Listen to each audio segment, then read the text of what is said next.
Ассаламу алейкум туғандар, жалпы бізден YouTube көрушілер, тақ маалымат каналыбыздың катталушылары амансыздарбы? Баарыңыздарга айтылуун оокат сергесинен салам айтамын.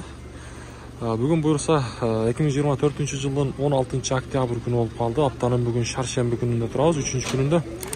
Бүгүн оокатта жалпы Кыргызстанда ушундай погода, ушундай аба ырайы. Бүгүн негизи эртең менен бизден оокатта кар жаады. Тоолуу жерлерге.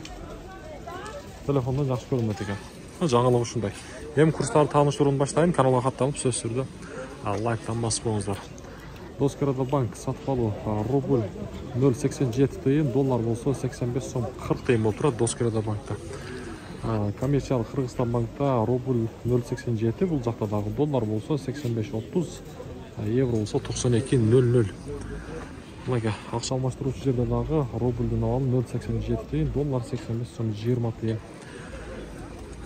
Казак курсу болсо 0,16 тыйын болуп турган кезде теңге. Азия банкта дагы эле рубльдин абалы 0,87 экен туугандар, мынакей. Доллар 85 сом 20 тыйын экен. Лайктан басабыз, лайктан.